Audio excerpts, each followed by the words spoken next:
Assalamualaikum students, how are you all? I hope you all are fine and safe at home. Today we are going to start our new topic of unit number 5.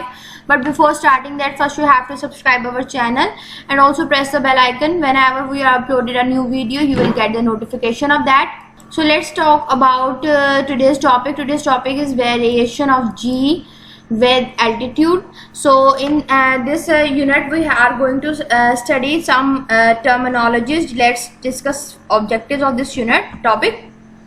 So here it is. First you have to know about what is altitude. Altitude क्या होता है, value of g and its formula. हमारे पास जी की value क्या है और उसका फॉर्मूला हमने लास्ट डेरिवेशन की है, हमें उससे फाइंड आउट किया है.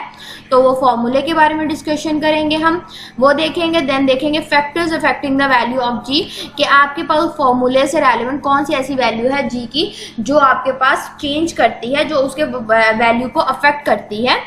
नेक्स्ट हम देखेंगे variation of ji with altitude, कि हाइट पे जाने से कौन कौन सा फैक्टर उसको अफेक्ट करेगा और वो कैसे कैसे इंक्रीज और डिक्रीज में जाएगी. So it is a topic variation of ji with altitude. हमने यहाँ पे डिस्कस करना है. हमारे पास equation 5.6 shows that the value of acceleration due to gravity G depends on the radius of the earth and its sphere. तो हमारे पास हमने मास ऑफ अर्थ वाले टॉपिक में स्टूडेंट्स डिस्कस किया था. हमारे पास उसमें फॉर्मूला ड्राइव हुआ था, G is equal to capital G mass of earth divided by R का स्क्वायर. ठीक है, ये आर आपके पास क्या है, रेडियस ऑफ अर्थ है. ठीक है, इनके पास हमारे पास यहाँ पे ये कहना चाह रहा है कि आपके पास ये जो स्मॉल जी की वैल्यू है ये डिपेंड करती है रेडियस पे. ठीक है, जितना ये स्क्वायर के फैक्टर के साथ इंक्रीज होगा जी की वैल्यू उतनी डिक्रीज हो जाएगी. तो यहाँ आगे देखिए, the value of ji is inversely proportional to the square of the radius of the earth. यहाँ पे जी की वैल्यू जो है वो इनवर्सली प्रोपोर्शनल है. लास्ट हमने डिस्कस किया था कि इनवर्सली प्रोपोर्शनल का मतलब क्या होता है, जब भी कोई वैल्यू डिवाइड में जाती है तो वो इनवर्स को शो करती है, जिसका मतलब है कि एक वैल्यू के बढ़ने से दूसरी वैल्यू क्या हो जाएगी, कम हो जाएगी. But it does not remain constant, ये कॉन्स्टेंट नहीं रहती. इट डिक्रीजेज विद एल्टीट्यूड, ये एल्टीट्यूड के साथ कम हो जाती है. एल्टीट्यूड टर्म्स का मतलब होता है आपके पास हाइट. किसी भी पॉइंट पे कोई सर्टेन हाइट गेन करने को हम एल्टीट्यूड बोलते हैं, और जी की वैल्यू किसी भी हाइट पे जाने से कम होती है. अब ये बात हम डिस्कस करते हैं. यहाँ पे जरा देखिए, सबसे पहले रेडियस, ये आपका की अर्थ है. इस अर्थ में ये इसका सेंटर पॉइंट है. सेंटर से लेके यहाँ तक का जो डिस्टेंस है ये आपके पास क्या कहलाता है, अर्थ का रेडियस है. जब भी कोई बॉडी इस रेडियस के अराउंड रहेगी तो वहाँ उसकी सर्टेन वैल्यू रहती है, और यहाँ से ऊपर कोई भी डिस्टेंस पे ऑब्जेक्ट चला जाता है तो ये उसकी सर्टेन हाइट कहलाएगी. ठीक है, यहाँ पे दो तरह की हाइट्स इन्वॉल्व होती हैं. एक तो है आपके पास रेडियस, जो अर्थ के सेंटर से उसकी बाउंड्री तक में कैलकुलेट होता है. अगर बॉडी अर्थ के ऊपर है तो वहां उसका सिर्फ और सिर्फ रेडियस कैलकुलेट होगा.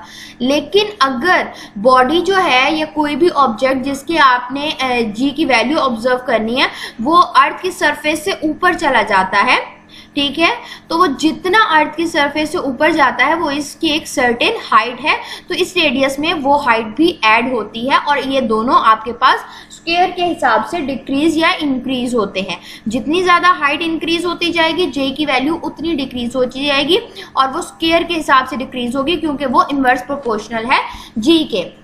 Altitude is the height of an object और place above sea level. Altitude हमारे पास क्या है, हाइट है किसी भी ऑब्जेक्ट की जो हमारे पास सी लेवल से ऊपर होगी. सी लेवल आपके पास क्या है, समंदर की बात की जा रही है यहाँ पे.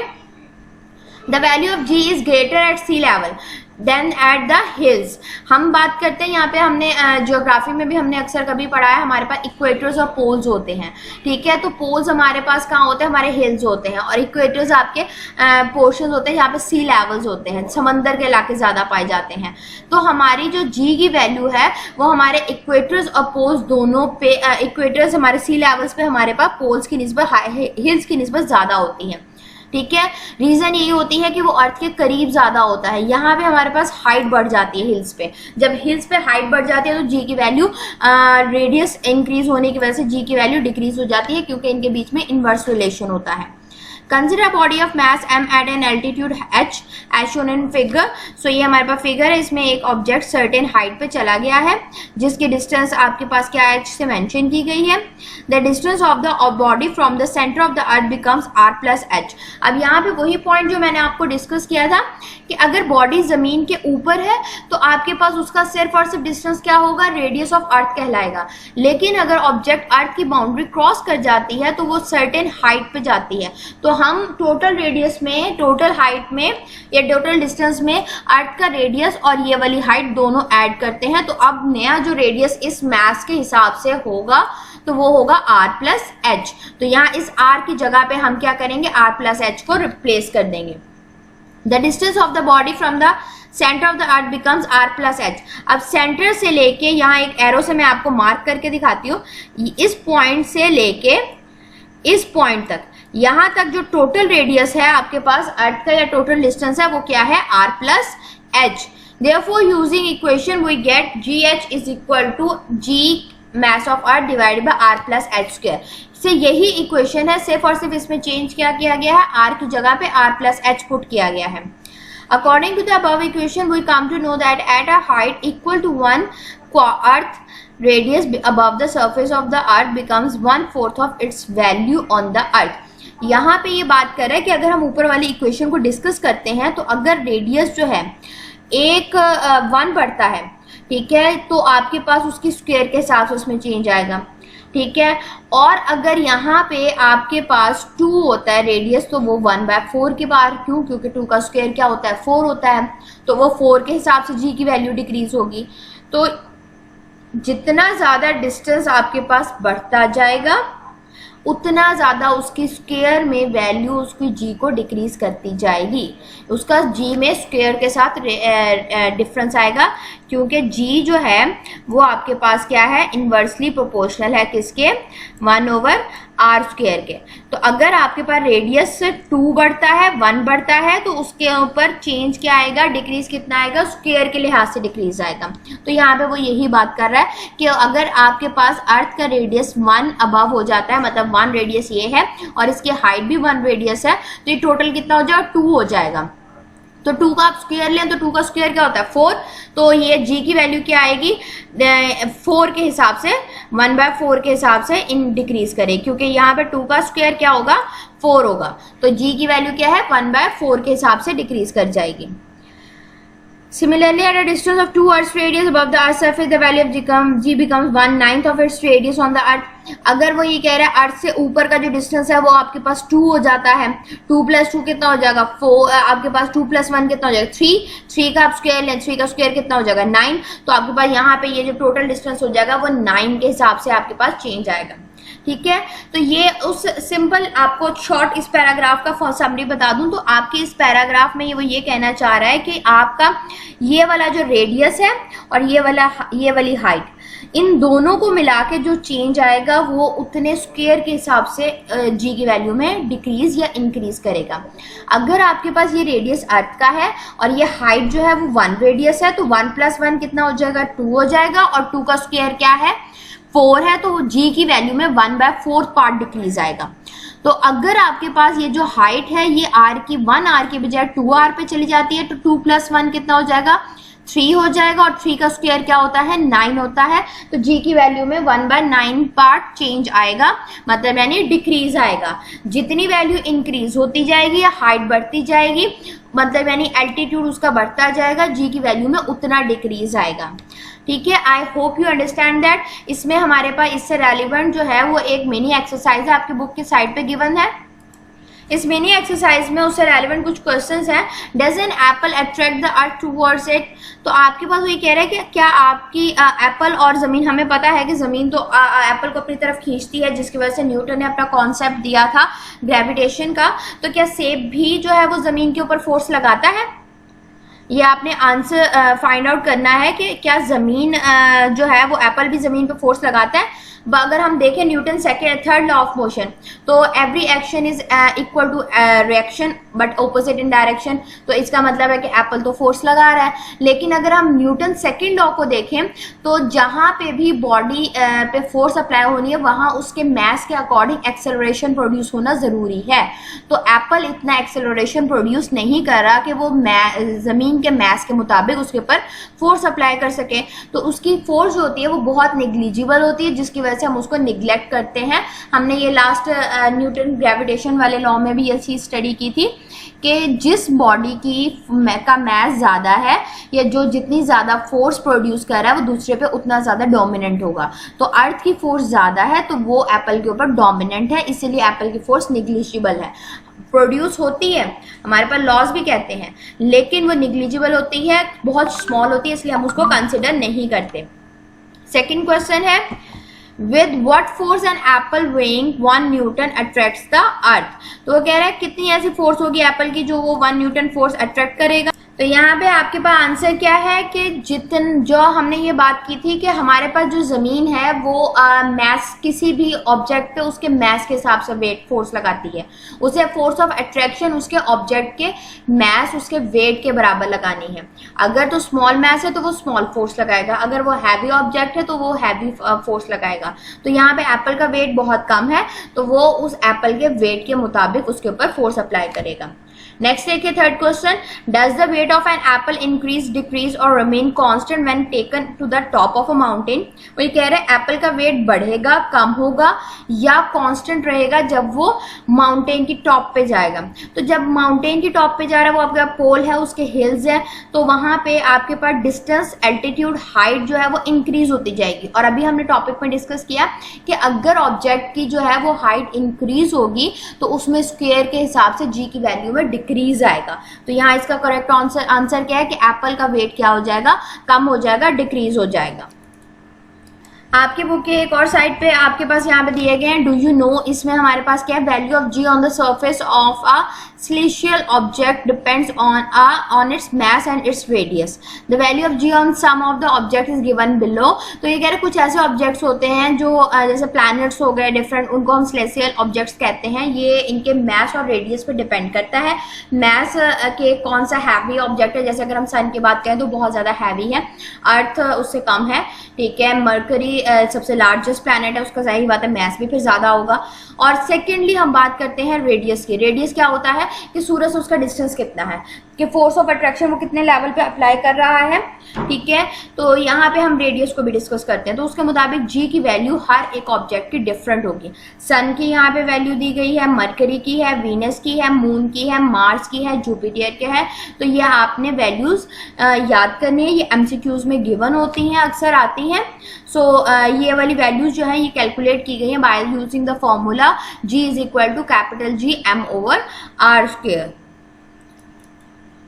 Here it is a numerical problem relevant to this topic. Calculate the value of g, the acceleration due to gravity at an altitude 1000 km. The mass of the earth is 6 cross 10 raised to power 24 kg. The radius of the earth is 6400 km.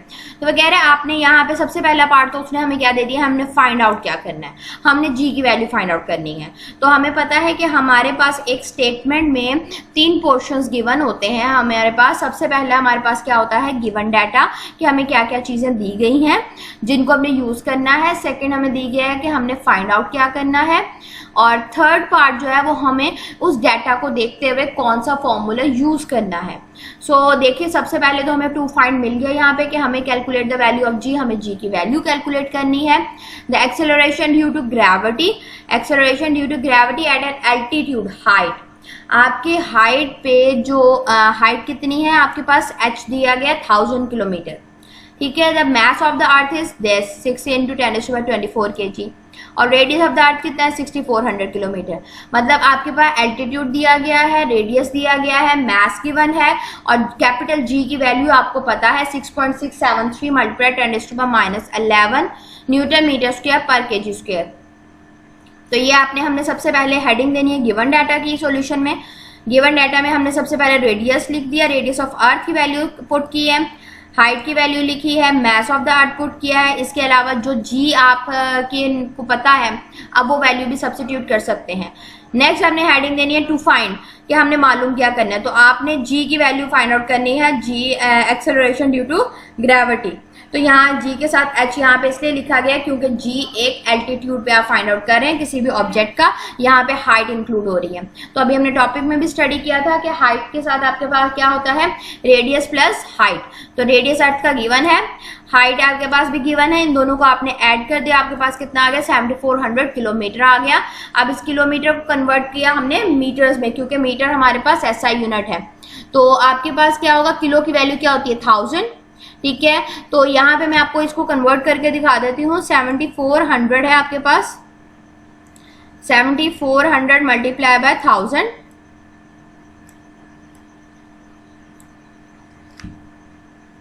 Kilo की जगह पे हमारे पास value कितनी आ जाएगी 10 की power 3, या आप 1000 लिख सकते हैं, ठीक है, दोनों सही है आपके पास, ठीक है। अब हमने इसको कन्वर्ट कर दिया यहाँ पे, जब हम इसको कैलकुलेटर से भी कन्वर्ट कर सकते हैं तो हम सिंपली भी कन्वर्ट कर सकते हैं। हमें पता है साइंटिफिक नोटेशन में हम क्या करते हैं, 10 की पावर में सॉल्व करते हैं, तो 1 यहाँ से पॉइंट लेके गए 1 2 3 एंड आपके पास कितना आ जाएगा यहाँ पे, सॉरी ये 7400 है,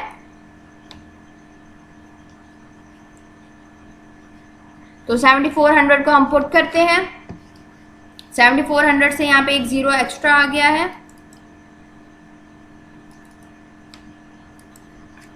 7400 में से आपने क्या करना है, मल्टीप्लाई करना है 1000 से। 7400 मल्टीप्लाई, किलो की जगह क्या आ जाएगा 10⁻³ और यहाँ पे अब 10 की पावर में कन्वर्ट करेंगे 1 2 एंड 3, तो 7.4 मल्टीप्लाई 10⁻³ आ जाएगा। क्योंकि हमने left to right to left जा रहे हैं तो हमारे पास इसकी पावर क्या होगी, पॉजिटिव होगी, plus basis same powers add हो जाती हैं तो 3 ये वाली पावर भी इंक्लूडेड हो जाएगी। तो ये टोटल पावर कितनी हो जाएगी 7.4 मल्टीप्लाई 10⁻⁶, जो हमारे पास यहाँ पे आंसर गिवन है, ठीक है। इसे आप कैलकुलेटर से भी सॉल्व करेंगे तो भी आंसर आपके पास यही आएगा। GH फॉर्मूला हमने अप्लाई किया, फॉर्मूला हमने GH is equal to capital G mass of earth divide by R plus H whole square का फॉर्मूला अप्लाई कर दिया। यहाँ पे G की वैल्यू सब्स्टिट्यूट कर दी 6.673 multiply 10⁻11 newton metre square per kg square, ये पुट किया, मैथ्स की वैल्यू पुट की, फिर उसके बाद नीचे हमने R प्लस H की जो हमने वैल्यू मीटर में निकाली है इसको पुट किया और होल स्क्वायर लिया। इसको अब हमने कैलकुलेटर से मल्टीप्लाई करना है। आप लोगों को बताते चलूँ कि आपने कैलकुलेटर से जो मल्टीप्लिकेशन करी है जिसमें आप मोस्टली मिस्टेक करते हैं, आपने सबसे पहले इन दो टर्म्स को मल्टीप्लाई करना है कैलकुलेटर से, देन उसके बाद जो आंसर आएगा उसको आपने डिवाइड करना है इस टर्म से और उसका स्क्वायर भी साथ ही लेना है। आंसर का स्क्वायर नहीं लेना, इस वैल्यू का रेडियस का स्क्वायर लेके फिर उसको डिवाइड करना है।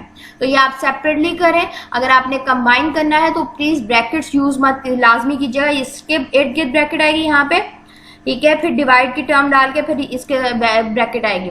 तो फिर क्योंकि ब्रैकेट्स बाहर पहले सॉल्व होंगी तो फिर आपका आंसर करेक्ट आएगा, अदरवाइज आपके आंसर में मिस्टेक आएगी। So please use your calculator properly और आंसर आपके पास कितना आ जाएगा 7.3 न्यूटन पर kg या 7.3 मीटर पर सेकेंड स्क्वायर, दोनों यूनिट्स ये दोनों सेम है। ये हमारे पास एक्सेलरेशन कैलकुलेट हो गया है। I hope you understand that. Do practice of this numerical by yourself.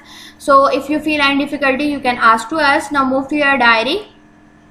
So today's diary you have to learn the topic variation of G with altitude on pages 110 to 111 of unit 5 and also practice the example 5.2. This is your homework and you have to learn it. Don't waste your time. Do practice as much as you can of your example and take care of yourself. Allah